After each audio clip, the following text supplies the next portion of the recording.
have a choice. Those were the words uttered by the CMPD officer who shot Danquirs Franklin, heard in the lengthier version of body cam footage released by a judge this week. Republican candidates running 9th District appear at a public forum as early voting in the GOP primary begins. City Council works on recommendations to better serve immigrants, and as further plans emerge for the Panthers' proposed headquarters and practice facility in South Carolina, one legislator there calls the promise of benefits to the state for offering incentives fool's gold.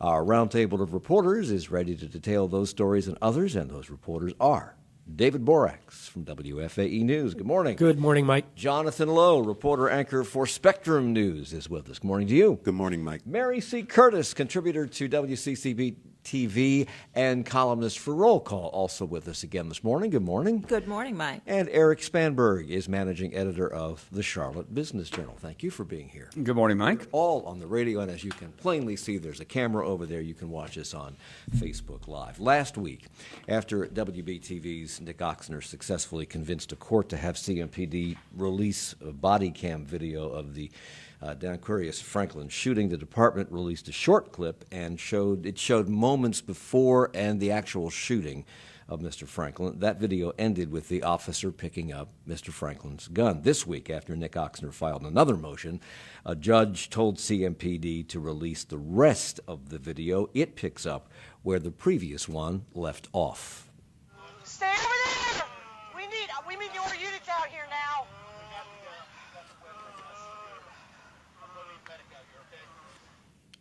That is Mr. Franklin moaning in the background in pain. Another part of the video has Officer Wendy Curl exclaiming that she made her decision to shoot because she didn't have a choice. I shot him. Huh? I shot him. He pulled a gun. He wouldn't drop it. Sorry. So what else, if anything, have we learned from this lengthier edition of this video? Well, I think one thing that has stood out this week is the question of medical aid for someone who is shot or injured in a police incident. You heard Chief Putney saying that the department has to do better. There's been a lot of speculation. You can't see on the video exactly whether anyone is tending to Danquirs Franklin, but it seems that no one is until, 4 or 5 minutes into the video? I did the math. It was about 4 minutes between the time of the shooting actually taking place and the first, it was actually paramedics from Charlotte Fire, because the medic was called.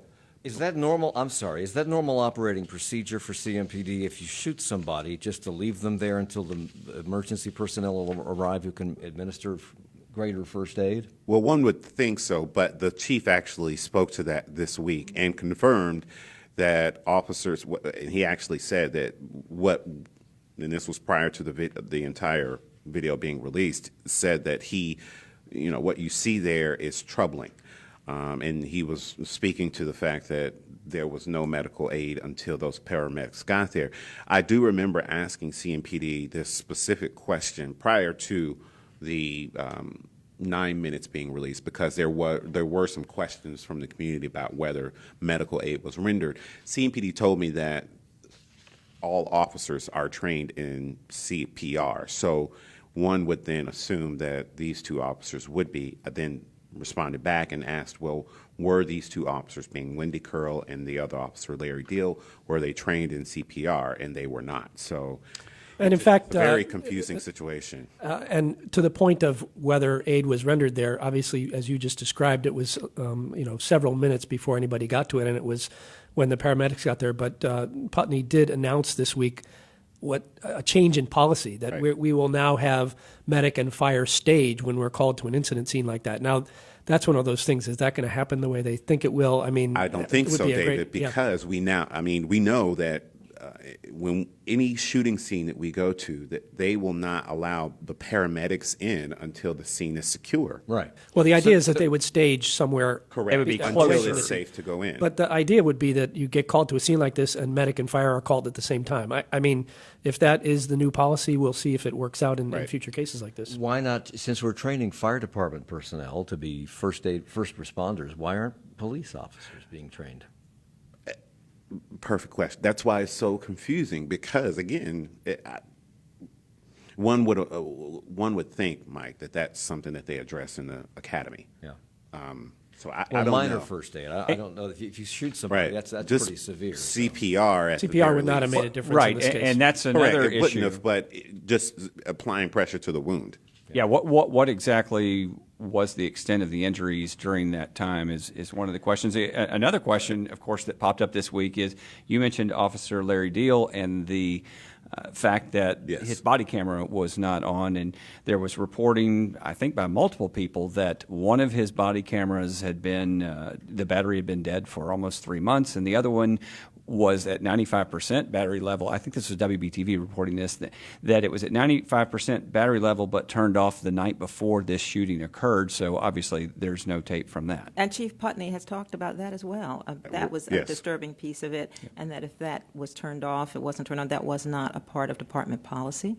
So what's the punishment for that? I mean, is there a fine or I know that it's it's under internal investigation, so we don't know the outcome. But he is currently on suspension for another matter. So this has not been dealt with yet internally. Yes. So officially, there's been we've talked about this a lot, and I'm sure it's been talked about around the country, the use of these body cam videos, because there's concern that the public will react in a negative way, and perhaps incorrectly in a negative way, because it doesn't show what you are typically seeing on TV, because we watch a lot of cop shows, and what you see on TV is highly staged and shot to show you precisely what you need to see.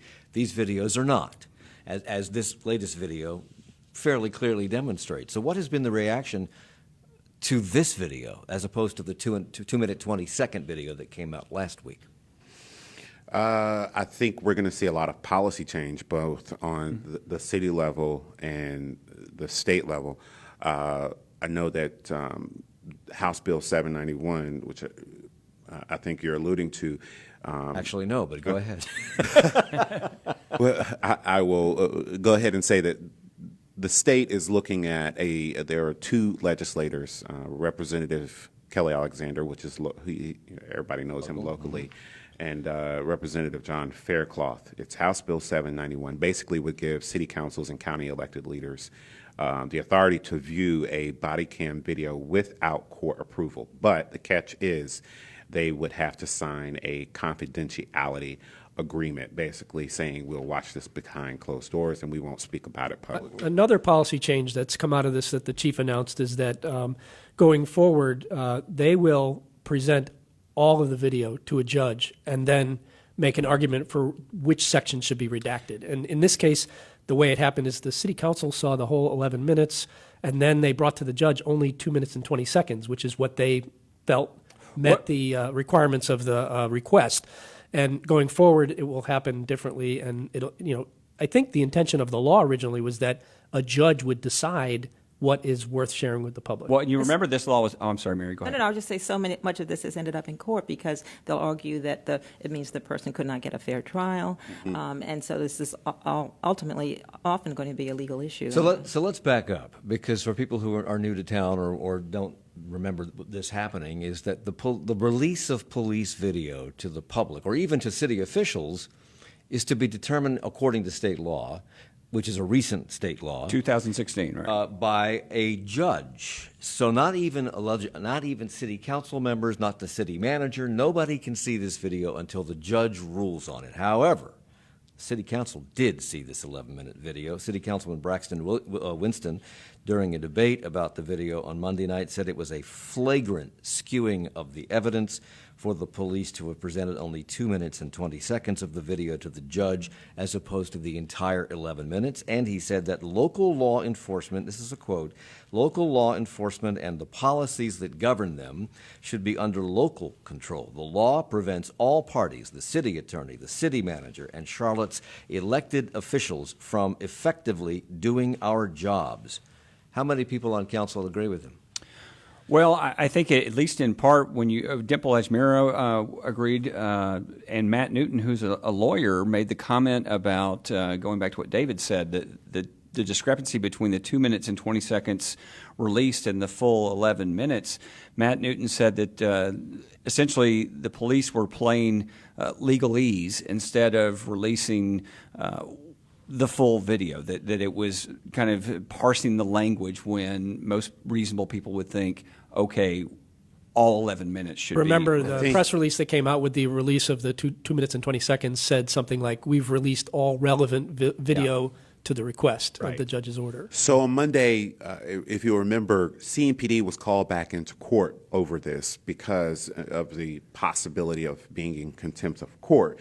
The assistant city attorney, Jessica Battle, who works for the city attorney but often represents CMPD in these situations, she got up, and I'm paraphrasing, but basically she said something to the effect of, CMPD has always had this ability to, when they have released in the past video, to determine how much they let city council see.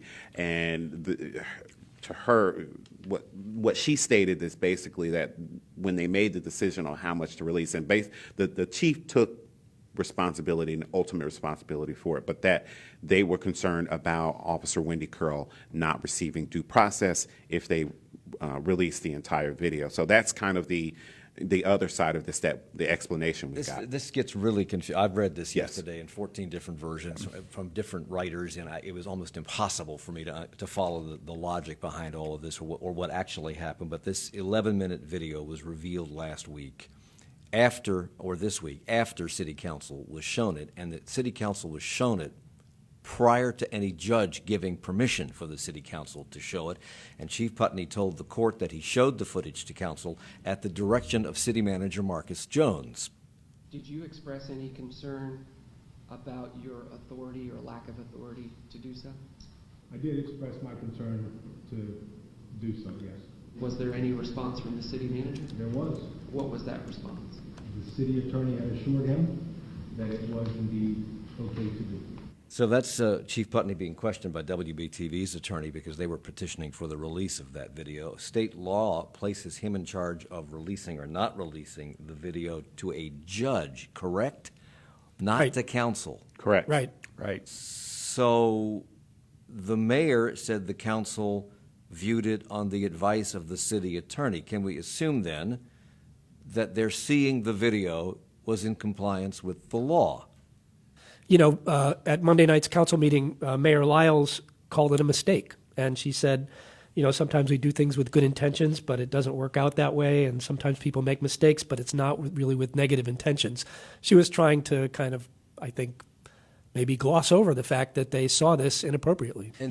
Yeah, I was just going to say, Mike, you started that question or the intro to that clip by talking about how confusing this is. Yeah. Not only is it confusing, Mike, but all of these discrepancies, these gray nuances, they chip away further at what is already a lot of mistrust in the community between the police and residents, and particularly minority residents. And so when you talk about inadvertently seeing a video, when you talk about releasing 2 minutes and 20 seconds instead of 11 minutes, all these things, I think it just serves to feed a narrative and a perception that, this is not being done fairly. So we'll come back to that. We'll come back to Marcus Jones because he said the city manager has had something to say about why he let the council see this.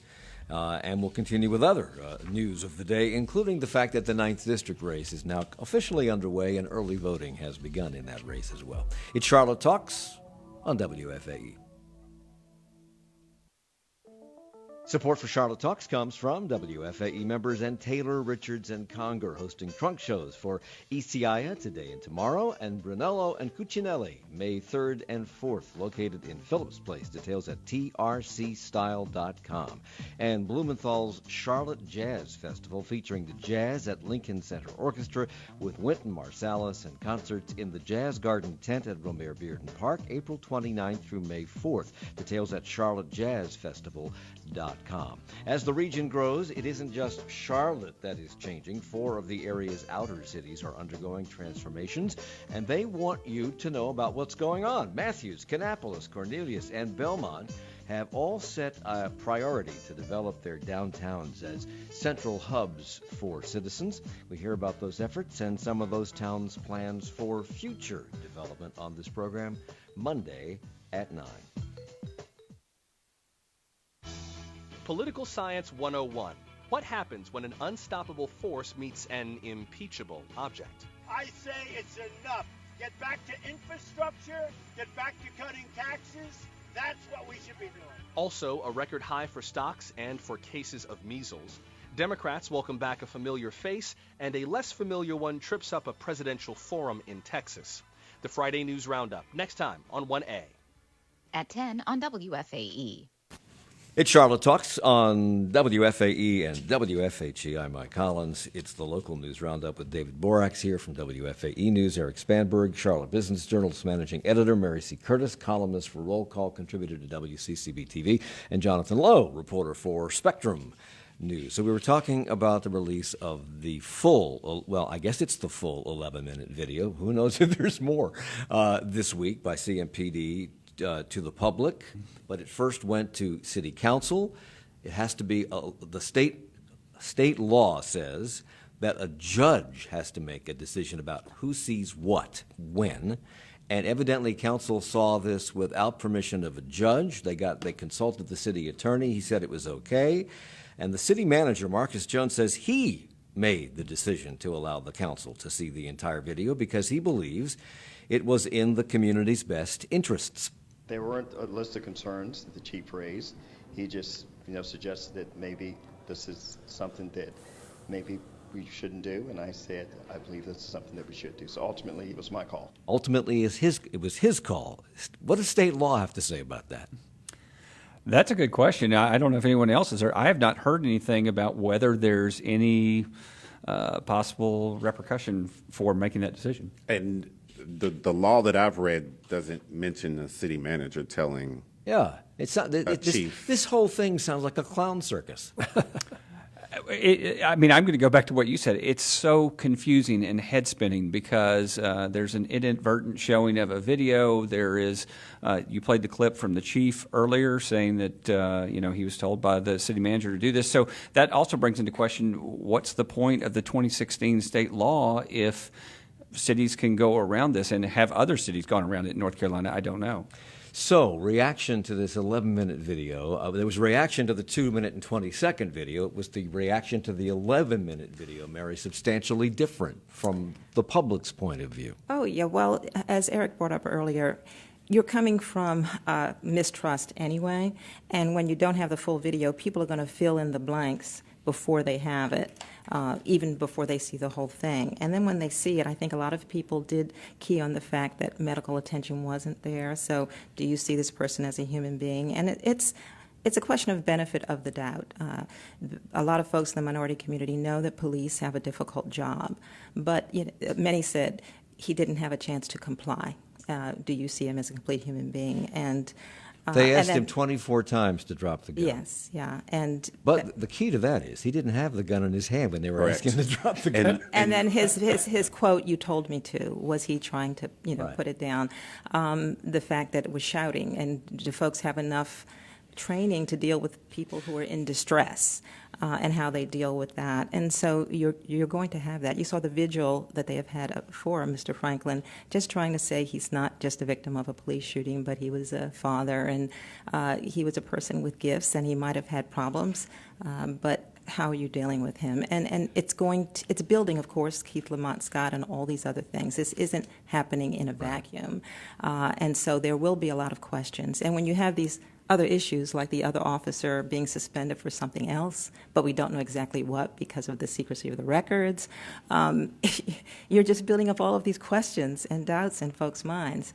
And we have to think of what's going to happen the next time and the next time. Jonathan. I was going to add to what Mary just said, but with this, that while we have had the emotional response from the public, there's also been these very smart, pointed, cogent questions about what people have seen in the video, technical questions about, and things that we've heard the chief also kind of echo, meaning with the commands, could they change, asking him instead of put down the gun, put your hands where I can see them.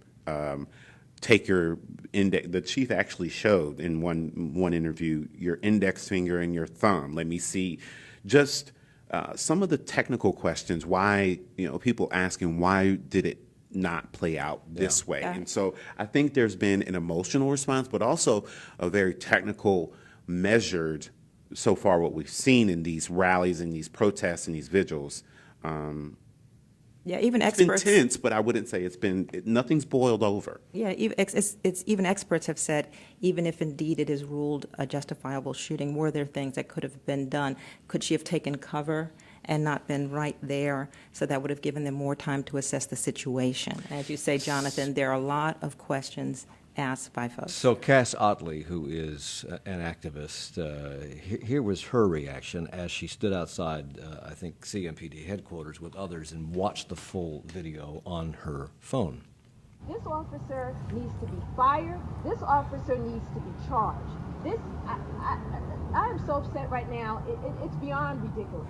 Chief Putney, Mayor Bowlows, the city manager, city council, and everyone else, they need to be held accountable. Gemini Boyd, who was recently on this program, he's another community activist and community organizer, also called for more accountability, especially considering the series of community meetings that officials have been holding and were holding before the full 11-minute video was released.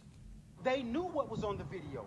This was all damage control. All these town halls that you all have been out here and you've seen and you heard at all these different churches that was held, it was damage control. So he's saying that the people involved in these meetings knew the full video. They'd seen the full video, and yet they went in there talking to people who had not seen the full video, and it was kind of a dog and pony show. I think that's what he's saying.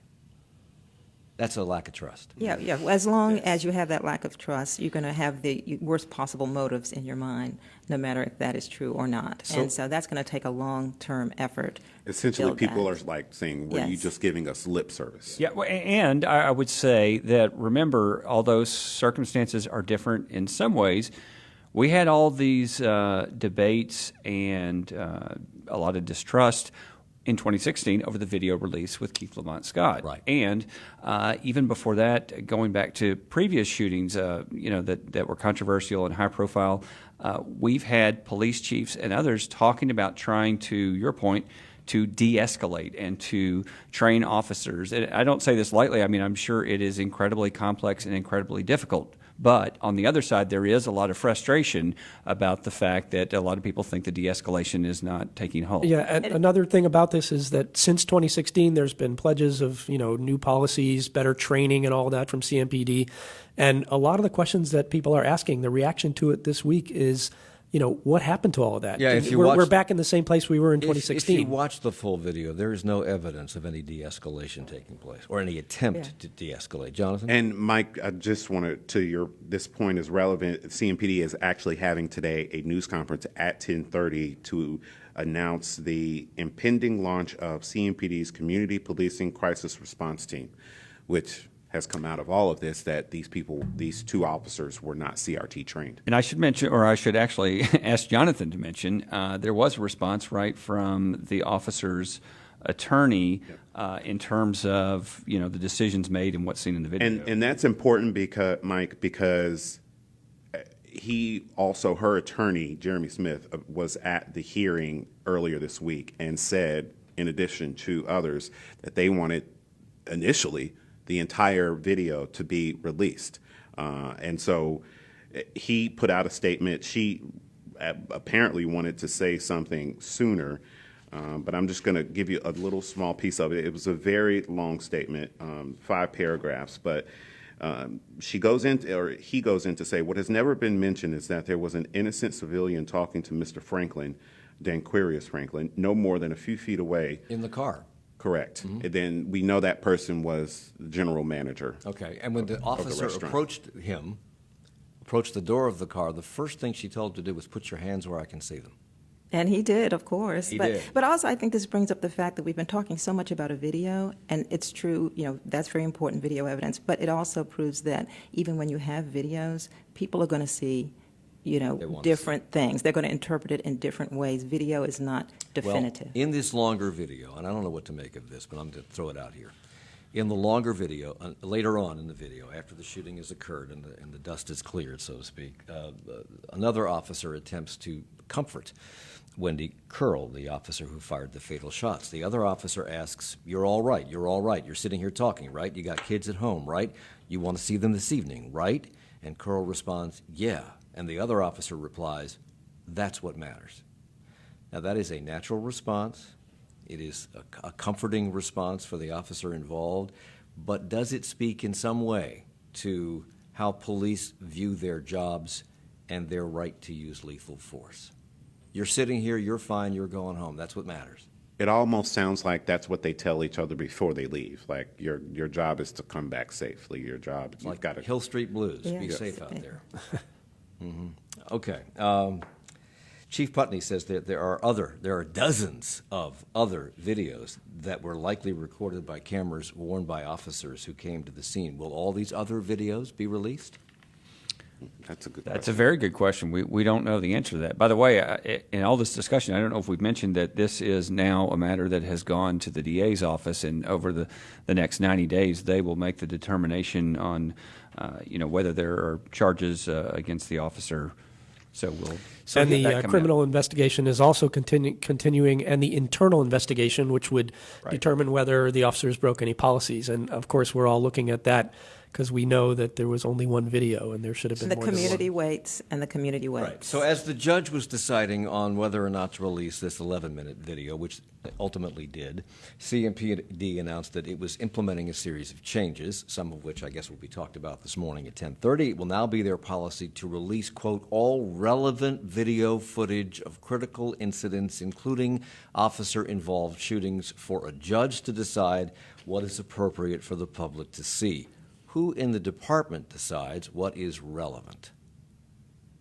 I'm assuming it would be the person that made that announcement, Deputy Chief Stella Patterson, who runs internal investigations. So the police can decide what is relevant to show the judge so that the judge can decide what the public can see? Is that what I'm understanding?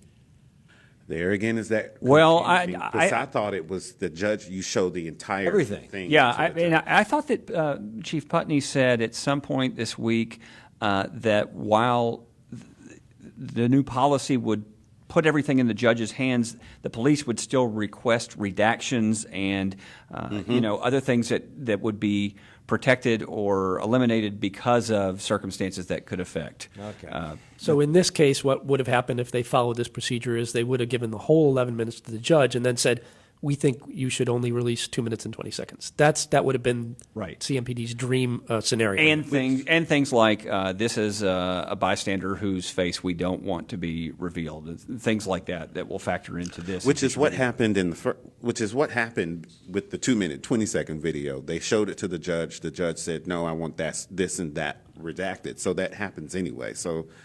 Because there are legitimate legal concerns about being able to get a fair trial in the aftermath of this. Right. And if you prejudice the jury pool, you can't get a fair trial.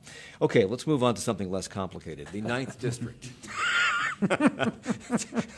There are 10 Republicans running for Congress in the 9th District primary redo this week. The Mecklenburg County Young Republicans held a forum that drew 5 of the 10 candidates: Stevie Rivenbark of Fayetteville, Fern Schubert of Marshville, Lee Brown of Cabarrus County, Stoney Rushing from Union County, and State Senator Dan Bishop from here were all part of that forum. What were the key topics that they chose to address? Well, you don't have a jar here because I have to say HB2. Of course. So go ahead and put some money in the jar. Because Dan Bishop is the architect. Yes, because Dan Bishop is the architect. One of the other headlines that came out, of course, is Lee Brown is a realtor in Cabarrus County, and she has benefited from, I think, about $1.3 million of PAC support for her candidacy, and Dan Bishop in particular said that was problematic. And then, of course, I think probably the highlight that wasn't actually part of the debate, but that went along with the debate is Stoney Rushing has a very interesting video wherein he stands in a swamp with a snake draped around his neck, Yes, he does. and so on and so forth. So it was just another ho-hum week. In the, Stoney Rushing is the guy who was photographed as Boss Hogg. Boss Hogg. That's Stoney right. Stoney Rushing is also a big fan of Mark Harris and thinks that the election fraud whole case should not have happened. Well, That's who Mark Harris endorsed him. Rushing says he stood by Harris when Harris was running. He stands by Harris now, and that the bipartisan State Board of Elections, which called for this new vote, is the, quote, crookedest bunch of people you're ever going to meet.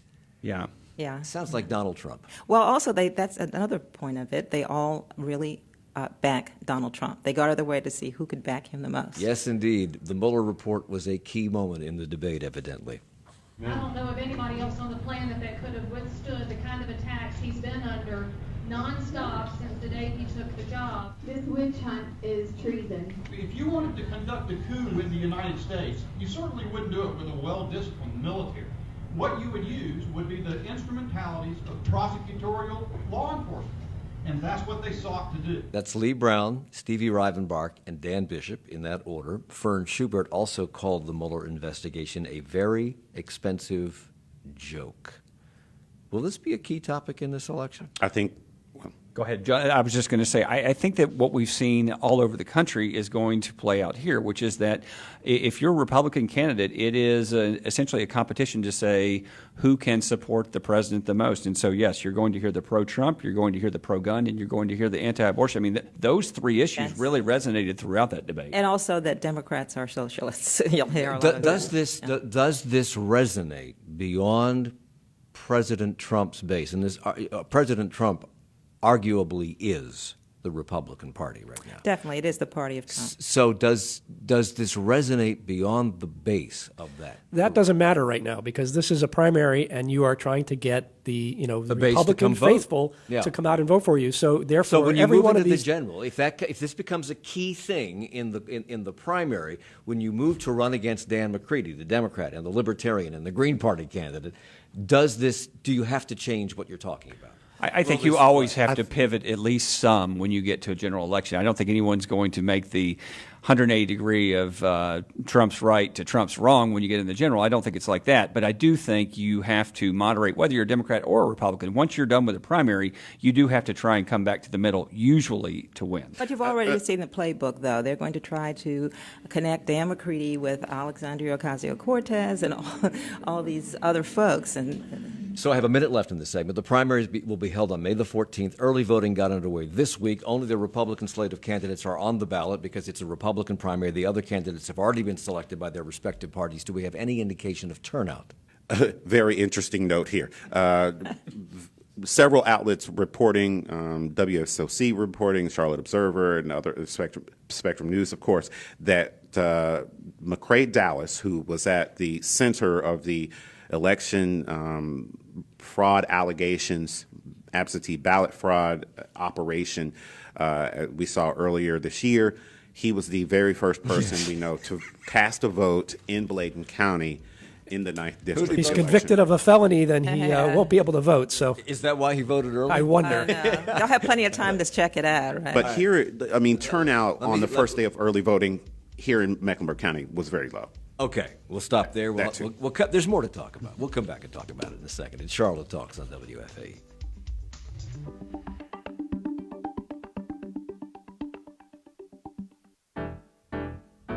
Support for Charlotte Talks comes from WFAE members and Tyndall Subaru Gastonia, featuring the new Outback with eyesight safety technology that sees problems and initiates action to help avoid trouble. Details at tyndallsubaru.com and on Facebook at Tyndall Subaru. And the Levine Cancer Institute, part of Atrium Health, dedicated to bringing care and treatments to the Carolinas, offering access to current clinical trials and 200 cancer doctors at more than 25 locations. Atrium Health. Coming up in 20 minutes, the Roundup continues on 1A with a look at news from around the nation. The week's stories include the rift between the White House and Congress. It's getting wider. Hillary Clinton responds to the Mueller report in an op-ed for the Washington Post. A new candidate for president in 2020 emerges. I wonder who that was. And more. Joshua Johnson and his guests go over those stories and more coming up in 20 minutes at 10 o'clock. It's your world. We help you explore it. Now let's move to London, where protesters have blocked traffic in parts of the city for several days. It's your community. We help you understand it. Since the release of the body camera footage on Monday, many questions have risen. Were de-escalation tactics used? Why was this video released and not others? WFAE's Morning Edition is an essential way to start your day and stay connected to your world. Listen weekday mornings from 5 to 9 on 90.7 WFAE. It's Charlotte Talks on listener-funded 90.7 WFAE and 90.3 WFHE. I'm Mike Collins. It's the local news roundup. Mary C. Curtis is here from Roll Call, Jonathan Lowe from Spectrum News, Eric Spanberg from the Charlotte Business Journal, and David Borax from WFAE News. We're still talking about the 9th District off the air. We might as well continue on there. David, you wanted to follow up on what happens in the general? Yeah, you were asking about what happens when we get to the general election. We'll be hearing the same kinds of things, and I think this will not be the same kind of a race that the Republicans are describing here during the primary between a conservative and, far left socialist candidate. I mean, Dan McCready is a moderate. He's a veteran. He is more of a centrist, and that they will be forced to the center on this. And, the electorate is not going to. They're going to try and paint him as a socialist, but I think he's going to have a good comeback to describe himself differently, and I think that could color the race. And so if we do get maybe one of the more extreme of these candidates, somebody who uses all of that language, it'll be interesting to see how it works out. So we have 10 candidates in this race, in the Republican race. If none of the 10 candidates gets 30% of the vote, there will be a runoff in September. What is the likelihood of that happening? I mean, if you look at the straw poll that the Mecklenburg Young Republicans just put out, both Dan Bishop and Matthew Ridenour, the former Mecklenburg County Commissioner, were in the top two. Both of them got over 30% in that straw poll. So if that's any sort of example of what we may see, that may in fact happen. But that's Mecklenburg County. Remember, this district goes Correct. all the way from Charlotte to Fayetteville, Correct. and it could swing on Union County votes. It could swing on votes in Fayetteville. And As it did Rushing in Bladen was, County. And Rushing was a huge vote getter Yes. when he got the Union County Commission. And remember, Union County is really what drove Mark Harris's victory. And as the paper reported this morning, I didn't know this was true, that there are 5 of the 10 candidates who do not live in the district, and you don't have to. You only have to live in the state to run for Congress. And so if no runoff is necessary, the general election will be on September the 10th. If a runoff is necessary, the runoff will be held on September the 10th, and the election will be moving to November the 5th. Which, right? Yes, you're right on all those dates. And Circle your calendars. Well, people. but Mike, I mean, that's true, because think of the ramifications. If you have an election on September 10th, people are sort of foggy, recovering from their trip to the beach over Labor Day, versus you're part of the standard November election in terms of turnout. I think that's really important. The other thing I was going to mention is, so you had 10 candidates, right? 6 were invited. 4 were not, because they were considered not active enough for this debate. The one who missed was Matthew Ridenour, the former county commissioner. And while we were in the break, I thought, Jonathan, you mentioned something very interesting about Ridenour's candidacy, which was? He is more of he's not really aligning himself with Donald Trump the way that the others will. So it will be interesting to see, and he's doing really well in the poll so far, and hasn't raised as much money as Dan Bishop. So it will be interesting to see, is this an indication of what will happen in 2020? Those that align themselves with President Trump, or do they get primaried because there's this pile-on in the Republican So you Party? mentioned, Jonathan, just before the break, that McCrae Dallas was the first in line to vote in Bladen County, and he's the central figure in the whole reason that we're having this redo. Meanwhile, a bill was filed in the House this week in North Carolina to address concerns of state elections officials in the wake of absentee ballot tampering uncovered in Bladen. And I always get this wrong. Is it Robeson or Robson County? I can never remember. I think Robinson it's County. I don't think I've ever been there. So what would this We have a quorum. It's Robson. What would this new bill do? Go ahead. I was just going to say, it makes it a Class 2 misdemeanor, correct? Yep. To make or receive a payment. Yes, For absentee ballots. For absentee ballots. So, again, Likely to pass? I think it has a decent shot. I mean, I'm guessing here. I think it has a decent shot just given all of the talk that we've had about this. But remember, Mike, this goes back to the debate we've had for years about voter ID, which has been the one that has really been concentrated on, versus the problem, which Where is the real absentee problem is. ballots. Okay. Yeah. I will play devil's advocate really quick, Mike, and say I don't know because of the fact that somebody, I cannot remember the legislator, they brought up the point that in California it's legal. Okay. It's true. Good point. So, Mary. Yeah, just really quickly, I do think it will play out as a preview of what's going to happen nationally, because Trump, as president, was one of the few presidents who has not reached out beyond his base. He is the president of his base, so we'll see candidates all over the country, and you say it'll be a decision on if you're going to go straight into the base and try to turn that out, or if you're going to try to reach out. Okay, let's hopscotch through some very quick topics very quickly here. City Council is considering ways to serve immigrants. We talked about this on this show this week with a group of people. They've launched this Immigrant Community Committee to listen to people who make up about 20% of our population. Our immigrant population makes about 20% of the city. And among the things the city is doing to respond to what they're hearing is developing a language access plan. What is that? That's basically making sure that if somebody does not speak very good English, that they get the city materials and meeting coverage and things like that in the language that is their primary language. And the criticism of the city has been that it's really hard to figure out what's going on if you're an immigrant and you don't speak the language very well. Now, critics will say, well, they should learn English, and that is certainly true, but there's also the need to get information out there. Other things that they're talking about doing is hiring more multilingual staff for customer service jobs, recruiting city staff who speak languages other than English to do community relations. They want to set up a Spanish language academy that would help train potential future leaders in town, and they want to have more diversity and immigrant representation on volunteer boards and commissions. So what's interesting about this all came about, if you remember, because of the days where we had those ICE raids, and people were lambasting the council saying, stop the raids, stop the raids. I don't really see anything in here that addresses that. I think the idea here is the idea here is to make it clear to people that city government is responsive to their needs in a way that ICE is not. And one of the problems that they have is there's people are conflating ICE with Charlotte-Mecklenburg Police, with city government, and there may not be a complete understanding that things are separate. I said short. We're going to get to short. We've been talking a lot about school security on this program and around the community in recent weeks, but after a lengthy debate this week, CMS's Board of Education voted to eliminate from the proposed budget for next year funding for police officers in elementary schools. Why?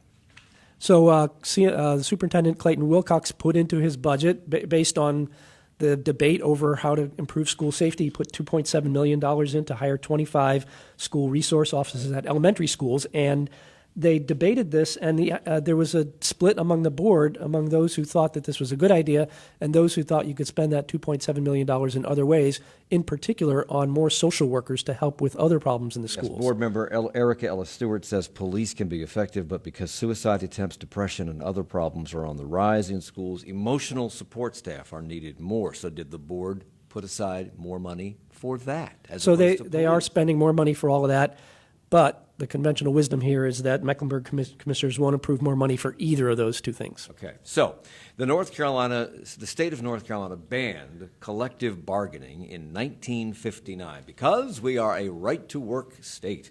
Now the legislature, at the behest of two, I think, Democrats, is considering overturning that ban. Those Democrats are both from the Triangle, Representative Zach Hawkins and Senator Wiley Nickel. Does this stand a chance of gaining traction? I do not think so. Firstly, these are first-term Democrats. So why this issue now? I think it has to do with the rise of millennials. I think this all has to do. There are polls out there and studies that say that millennials, younger people, oftentimes view unions favorably. Yes. But two dueling bills, House Bill 710 and Senate Bill 575, aiming to repeal that law. The state GOP quickly came out and said that this is an effort by people on the far left to do things that are not in the interest of families and children. I know that think tanks have said that there is no Republican that's going to latch onto this. If you remember, we do have a majority in both. Well, let me ask you about that then, because this seems to be a tough nut for Republicans. Jeff Hauser, a spokesman for the state Republican Party, says the state has prospered under its status as a right-to-work state. But we are now in a populist climate driven largely by the success of Donald Trump as a presidential candidate and what he was telling people on the stump, what he was going to do for the working class. Unions have done everything for the working class, so I'm wondering how Republicans can be both populist and anti-populist at the same time. And what's interesting, Mike, I used to live in Michigan, so I know this. Michigan, Wisconsin were two of the states that helped President Trump. In those two states, that was because people who support labor unions flipped.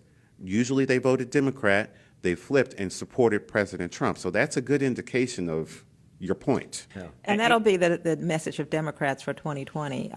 Did he fulfill these promises when it comes to minimum wage and, working folks and manufacturing coming back? And are you better off? And as you say, millennials who are graduating from college and seeing them not getting salaries that their parents did are going to be fertile ground. And for Democrats these are roles. clearly laying the groundwork for when they have a better shot in the legislature. The Durham City Council, which is all Democrats, endorsed this idea last year. So you can definitely see it's a big issue with And some of this is coming up from the local level. They're saying, look, we've got problems. We have recruiting problems. This will affect everybody from teachers to police and firefighters.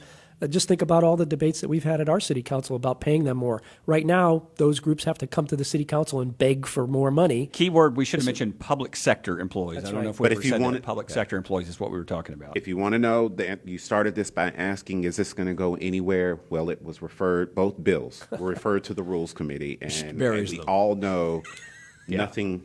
Yes. Nothing escapes. It's where the Back to wills you. go to die. Yes. Yes, Okay. never to be seen again. So the NFL draft is underway. Time to talk about the Panthers.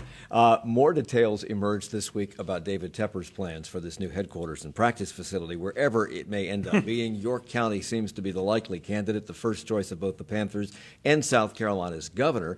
But there is more to this than a practice field and a office building for a corporate headquarters. What are they planning? Yeah, so they're talking about a sports medicine center, likely backed by Atrium Health, who is a Panther sponsor. They're talking about office space, as you mentioned, probably hotels, shops. So they're trying to make it more than just a football center, which is the trend around the league. And the indoor practice facility will seat 10,000 people and be big enough to host 2 high school football games at the same time. Now we're talking. Especially in Rock Hill. This That is a high school football they have hotbed. They have 3 championship teams. Yes. So that is a big selling point. But to host 10,000 people and 2 high school football games at the same time. I mean, that's almost as big as Charlotte Talks Live. That's right. It's big. You have to have parking, et cetera. Is that right? Correct. I mean, they're going to have all this? We're talking 200-acre development, obviously in phases, but over 10 to 15 years, that is what you would get. And they are ready they've already put out renderings, Yes. right? Yeah. So the Panthers are looking for 150. We can talk about this with some levity because it's not in Charlotte. But the Panthers are looking for $115 million in incentives from the state of South Carolina to build what they are now beginning to call Football City, USA. But despite Heritage USA. in Fort What do we do with a water tower that's got a baseball on it, Mike? Go ahead. I don't know. Repaint. But despite that's further north. Yeah, that's true. That's Fort Mill. Despite South Carolina Governor Henry McMaster's enthusiastic support for bringing the Panthers south of the border, some resistance has emerged. A couple of weeks ago, we talked about this. Several members of the legislature, including Senator Dick Harpootlian from Columbia, the legislature passed an incentive package in March, but Dick Harpootlian, as a senator, any senator in the South Carolina legislature evidently can stop things like this for a significant period of time, and that's exactly what he's doing. And he told WFAE's Mark Rumsey that the numbers of benefits versus incentives just don't add up. If this is really a multi-billion-dollar deal, why isn't North Carolina playing for it? Why isn't Charlotte fighting us for it? And the reason is this is fool's gold. This is a vanity project for the folks at the Department of Commerce and other elected officials who like the idea of having a pro football facility in South Carolina, even if it costs hundreds of millions of dollars of taxpayer dollars. And here's why he says the numbers don't add up. The State Department of Commerce projects that this project will create 6,000 jobs. So he hired the State Department of Commerce's former economist. Yes. Who says the number is more like 200 jobs. That's less, by the way. Which is the number that the Panthers are projecting. Well, the Panthers number is... Where did the 6,000 So the Panthers number is the number of Panthers employees and players, which is, I think, what was it? 200. Yeah, 200. Okay. The 5,700 that you're talking about was the spinoff effect, in essence. And so he's saying, and the economist is saying 200. Mike, this happens all the time with these impact studies. Harpootlian says that someone is not telling the truth. Clearly, that's clearly that's the case. Numbers inflated? But he goes on to say that the state will have to spend $40 to $45 million on an I-77 interchange to accommodate the traffic, and that Columbia needs that interchange, that Charleston needs that interchange, that Greenville and Spartanburg. God knows why Spartanburg needs it, because they've got 1,000 interchanges already.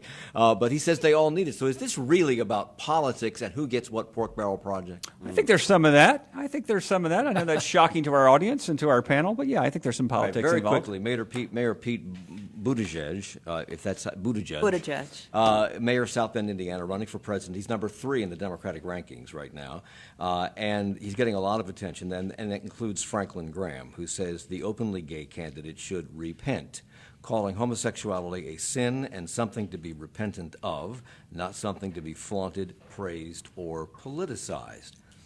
Does Mr. Graham still support the president? Yes. Oh, he's a huge supporter of the president and always has been. Given his flagrant violations of morality. Oh, he's a sinner who's repentant. Franklin Graham has said that he's a true Christian. I think it's because of the judges, too, that he's appointing very conservative judges to the courts. And we saw near Billy Graham's, the end of his life, he became not as political, but his son, Graham, Franklin, is all in. I want to play this very quickly. This is the Hurricanes winning. Play it. Hurricanes keep it alive. Williams towards the net. Score! The Carolina Hurricanes win Game 7. And they beat last year's Stanley Cup champions, the Washington Capitals, in double overtime. So congratulations to them, and thank you all for the hour. Charlotte Talks with Mike Collins is a production of 90.7 WFAE. Support for Charlotte Talks comes from Mazda of South Charlotte. Our executive producer is Wendy Herkey. The senior producer is Aaron Keever. The producer is Chris Miller. And our assistant producer is Ryan McFadden. Jennifer Worsham is our production assistant. And our engineer is Joby Sprinkle. For more information about Charlotte Talks, go to WFAE.org/Charlotte Talks. And support for Charlotte Talks comes from WFAE members and the Esiola Lodge at Linville